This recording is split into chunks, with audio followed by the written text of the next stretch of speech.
आज है 17 जून 2023 दिन शनिवार। Welcome back to clean news UP. चलिए देखते हैं उत्तर प्रदेश की 25 फटाफट बड़ी खबरों को। 22 तक मिलेगा 14 किलो गेहूं, 20 किलो चावल और 1 किलो बाजरा।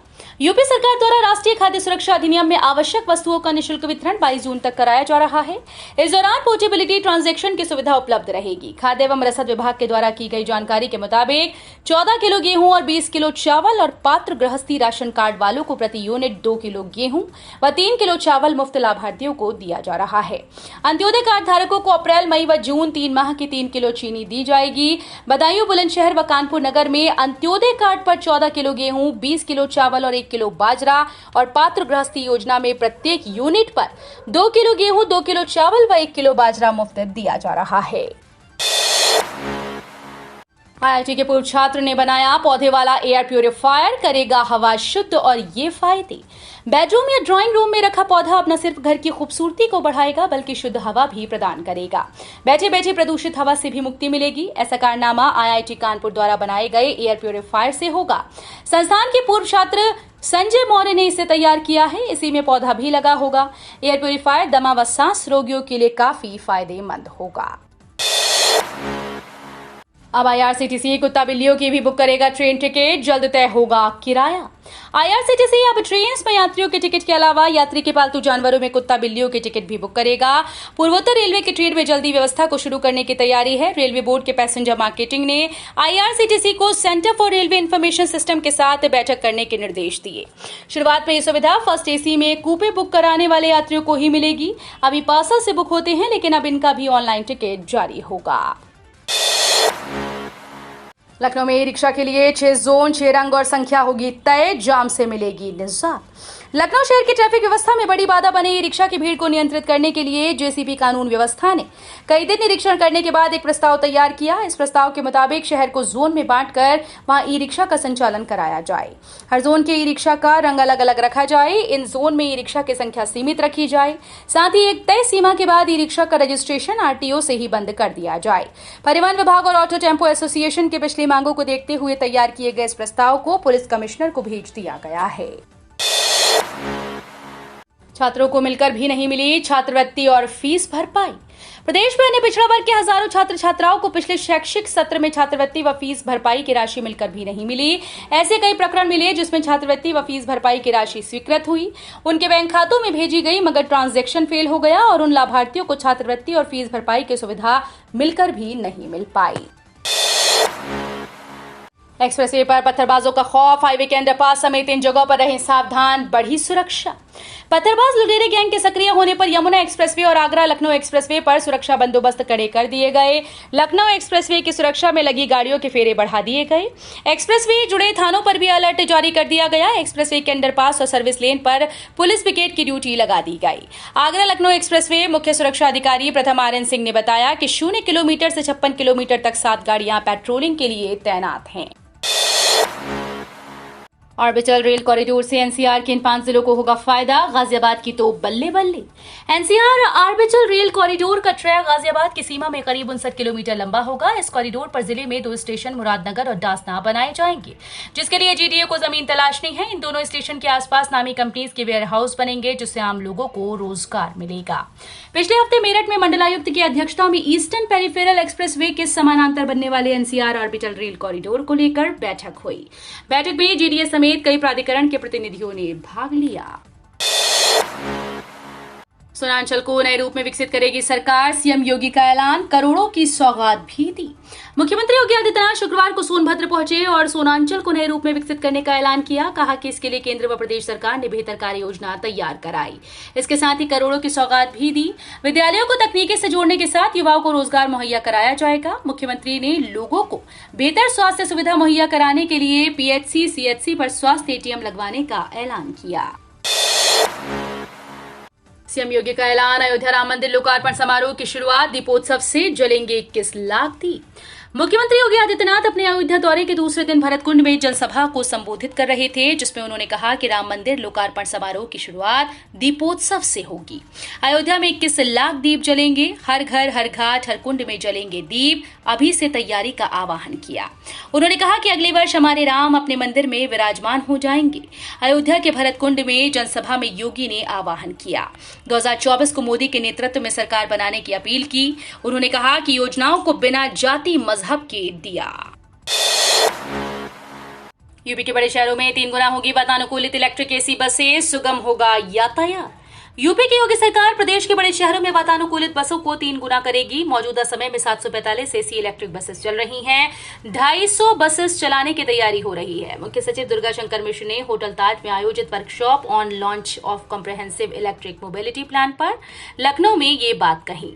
मुख्य सचिव ने राज्य सरकार, एशियन डेवलपमेंट बैंक और नीति आयोग के द्वारा संयुक्त रूप से आयोजित कार्यक्रम में इलेक्ट्रिक व्हीकल जागरूक पोर्टल लॉन्च किया। यूपी में जल्द बनाए जेल अधिनियम, सीएम योगी ने अफसरों को दिए प्रस्ताव बनाने के निर्देश। मुख्यमंत्री योगी आदित्यनाथ ने उच्च स्तरीय बैठक में कारागारों की स्थिति की समीक्षा करते हुए कारागार सुधार की दिशा में महत्वपूर्ण दिशा निर्देश दिए।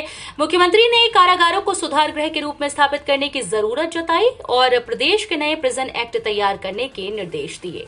साथ ही उन्होंने प्रदेश में जल्दी ओपन जेल स्थापित करने के निर्देश दिए। मुख्यमंत्री ने कहा कि वर्तमान में जेल अधिनियम 1894 और कैदी अधिनियम 1900 प्रचलित हैं। वीडियो पुनः परीक्षा से टला डीएलएड का इम्तिहान। ग्राम विकास अधिकारी और ग्राम पंचायत अधिकारी वीडियो की पुनर्परीक्षा 26 और 27 जून को होने के कारण डीएलएड के प्रथम और तृतीय बैच की सेमेस्टर परीक्षाएं टाल दी गईं। परीक्षा नियामक प्राधिकारी कार्यालय ने पहले 26 जून से 1 जुलाई तक डीएलएड की सेमेस्टर परीक्षाएं प्रस्तावित की थीं, जिसे 3 से 8 जुलाई कर दिया गया। 3 से 5 जुलाई तक प्रथम सेमेस्टर और 6 से 8 जुलाई तक तृतीय सेमेस्टर की परीक्षा कराई जाएंगी। स्वच्छ निर्मल गंगा के सपने पर भारी पड़ रहे आस्था के फूल। प्रयागराज में गंगा को स्वच्छ बनाने की कोशिशें विफल हो रही हैं। गंगा में फूलमाला प्रवाहित करने से रोकने के लिए कई स्तर से जागरूकता अभियान चलाया जा रहा है। गंगा के घाट से लेकर इसके किनारे के मोहल्ले और गांव में जागरूक किया जा रहा है। इसके बावजूद गंगा में धड़ल्ले से फूलमाला और घर का कचरा बहाया जा रहा है। संगम से प्रतिदिन 1 क्विंटल कचरा निकल रहा है। नगर निगम की बोर्ड प्रतिदिन औसतन 1 क्विंटल कचरा निकाल रही है। कचरे में फूलमाला के साथ पॉलिथीन, घरों के कपड़े मिल रहे हैं। कभी कभी मरे जानवर भी बहकर आ जाते हैं। यूपी के शहर से जम्मू कटरा तक और रोज वंदे भारत चलाने की ऊंची मांग। इंदौर के लिए नई ट्रेन की मांग। आगरा के क्षेत्रीय रेल उपभोक्ता परामर्शदात्री समिति के सदस्यों ने रेलवे महाप्रबंधक को पत्र भेजकर कटरा, जम्मू के अलावा अन्य शहरों के लिए नई ट्रेन चलाए जाने की मांग की। आगरा मंडल व्यापार संगठन के कार्यालय प्रभारी और क्षेत्रीय रेल उपयोगकर्ता परामर्शदात्री समिति के सदस्य रिंकू अग्रवाल ने महाप्रबंधक उत्तर मध्य रेलवे को पत्र भेजे। पत्र में जम्मू कटरा के लिए एक ट्रेन चलाने की मांग की गई। पर्यटन के जरिए रोजगार और किसानों की आय बढ़ाने को लेकर हुआ संवाद। पूर्वांचल विकास बोर्ड के पूर्व सलाहकार और मौजूदा एमएलसी साकेत मिश्रा की अगुवाई में सोनभद्र में जगह जगह प्रबुद्ध जन संवाद का कार्यक्रम आयोजन किया गया।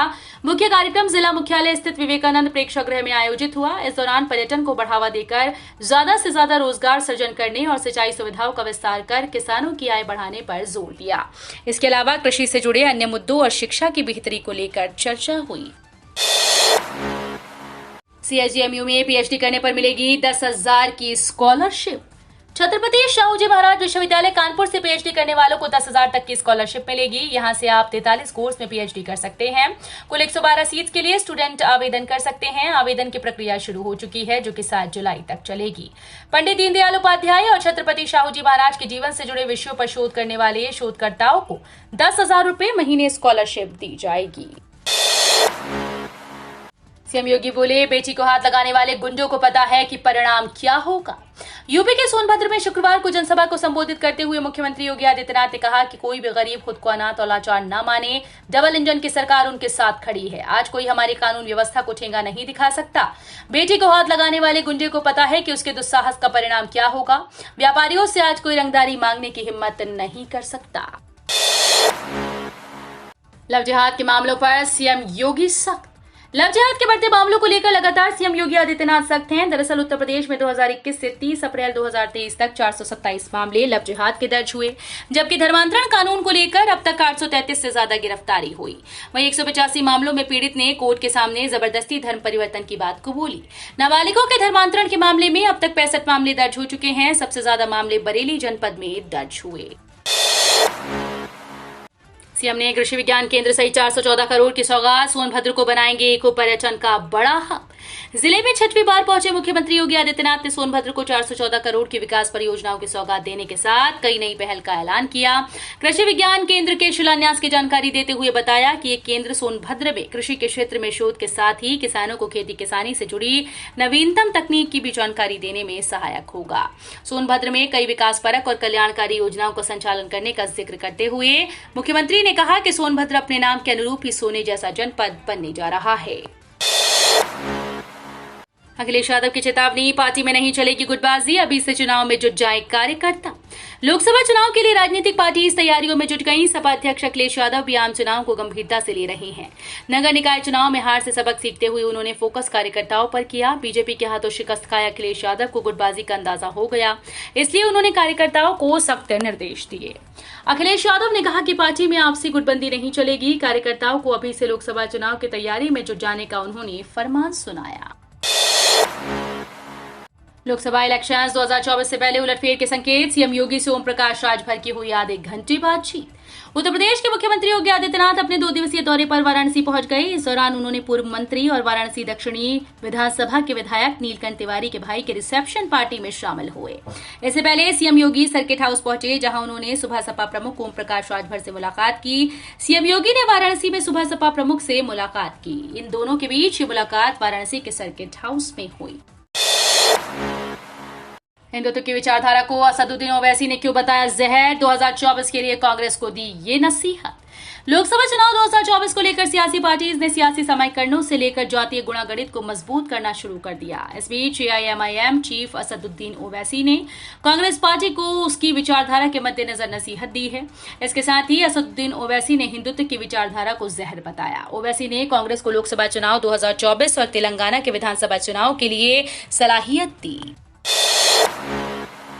यूपी के इस रिंग रोड के लिए 4500 किसानों की 884 बीघा जमीन का होगा अधिग्रहण।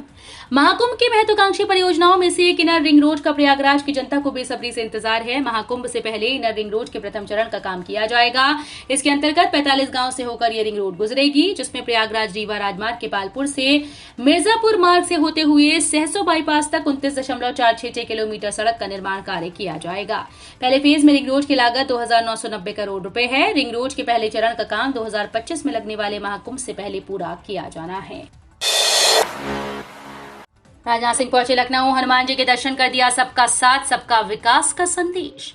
रक्षा मंत्री व लखनऊ के सांसद राजनाथ सिंह का 3 दिवसीय लखनऊ दौरा सबका साथ सबका विकास के संदेश के साथ शुरू हुआ। लखनऊ एयरपोर्ट पर उतरने के बाद पहले वो सीधे नदवा कॉलेज पहुंचे। यहां मुस्लिम धर्मगुरुओं के अलावा उन्होंने पढ़ने वाली तालिब से भी बातचीत की। राजनाथ सिंह ने बताया कि कैसे मुस्लिम समाज के लिए भी उनकी सरकार ने भलाई के काम किए। यहाँ उनके साथ मेयर सुषमा खरकवाल, महानगर अध्यक्ष मुकेश शर्मा भी मौजूद रहे। किताबों से नाम हटवाने के अभियान से शिक्षाविद खफा, बोले तमाशा कर रहे अहंकारी बुद्धिजीवी। केंद्रीय विश्वविद्यालय के कुलपतियों, एनआईटी के निदेशकों और आईआईएम के अध्यक्षों सहित करीब 73 शिक्षाविदों ने एनसीईआरटी की पाठ्यपुस्तक के विवाद पर नामों को वापस लेने को कुछ अहंकारी और स्वार्थी लोगों का तमाशा करार दिया। उन्होंने ये भी आरोप लगाया कि ये दिलचस्प लोग पाठ्यक्रम में बहुत आवश्यक अद्यतन प्रक्रिया को बाधित कर रहे हैं। 73 शिक्षाविदों की ओर से जारी संयुक्त बयान में आरोप लगाया गया कि पिछले 3 महीनों में एनसीईआरटी को बदनाम करने के जानबूझकर प्रयास किए गए।